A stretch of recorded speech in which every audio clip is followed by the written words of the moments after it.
everyone, welcome back to my channel. I feel like it's been a minute, but probably not as long as I'm feeling like it's been.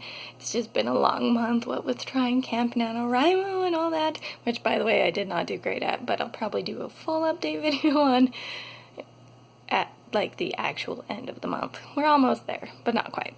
But today I wanted to just do a quick book review. I just finished reading The Assassination of Brangwain Spurge. Don't ask me if that's correct for pronouncing his name, but that's the book that I've just finished up. It's a very odd book. It's about goblins and elves who have been like at war with each other. Spurge himself is sent as sort of like an emissary with like a big gift to give to the goblins because they're trying to make peace, sort of a thing. Very odd book. Okay, so the biggest thing with this book is it's formatted very differently. You've got some bits that are text, but if you look and see, it's also told in a story, or a picture, what am I saying, picture perspective.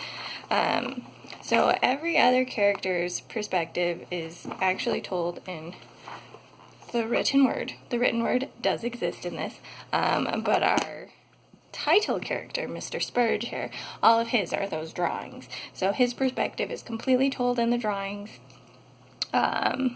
There's also some like author notes in the back talking about why they did it that way, which it's just a very different style, and I wasn't sure if I liked it at first, but it was a fairly fast and easy read. It's technically like 500 pages, but the words are really big, and you've got all those picture sections, so it goes pretty fast overall. And I'd say that having finished it, I did probably overall enjoy this book. It was just a little bit to get used to. And then I guess since I've said that I did end up enjoying it, we can jump into a little bit more of the spoilery stuff. So, as I said, we've got these pictures that appear throughout the story that are Spurge's perspective, that he's basically sending back to the other elves about the goblins that he's going to visit. And as the story progresses, you find out, slash kind of tell just from the pictures juxtaposed with the other character perspectives that you're reading, that the goblins aren't really what Spurge is depicting them as to his own people. And over time, the pictures kind of soften of his perspective of the goblins, and essentially the whole point of the story is that the elves and the goblins actually end up being basically the same race, which I kind of predicted from how they were talking about the wars and the things in the story, but that basically ultimately ended up being true, that they're basically like the same race, and they just had this big divide years and years ago, and now they all hate each other and think they're like vile different races. So that's part of why he starts presenting the goblins the way that they are. And then he actually becomes friend with this archivist fellow who's the goblin, who's like, you're my honored guest and I will keep care of you until you get to go see our king, all that kind of a thing. And they end up having this really tight and close friendship, and realizing that they are really quite similar, and finding shared passions, and that they're both kind of historians and things. And yeah, so overall it was a really fascinating read. I really liked the concept that they were basically like the same people that had just split off and been warring with each other for no apparent reason in a lot of ways. And I liked the overall message that gives, that sometimes we try to present other people as things that they are not because we just have whatever bias is against them, but that if you actually get to know people and grow relationships with them, that they're really not that different from how you are. And it was just a really cool message. So I liked that overall presentation.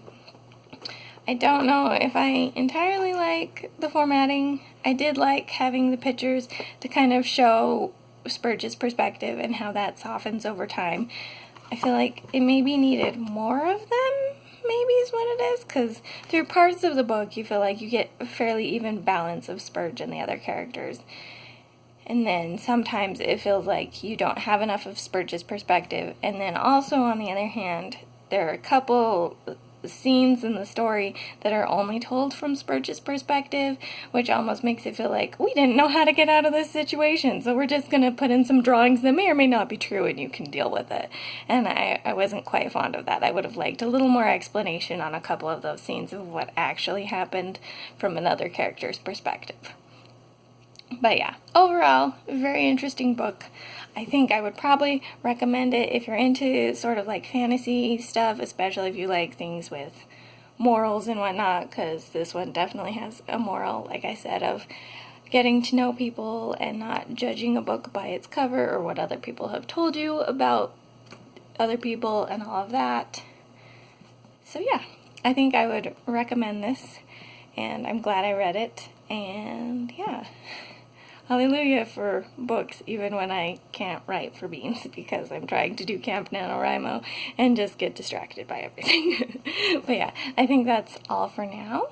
So yeah, go ahead and pick it up if you think it sounds of interest to you, and otherwise, tell me what you think of how it sounds, etc., all that kind of thing down in the comments. Tell me if you've read anything similar to it, either in the setup with like the pictures and the words, or just like concept-wise in the like the moral of the story, because I'd love more recommendations of this style of story. It was very fun. But yeah, I think that's everything. So this is the Una Harper signing out.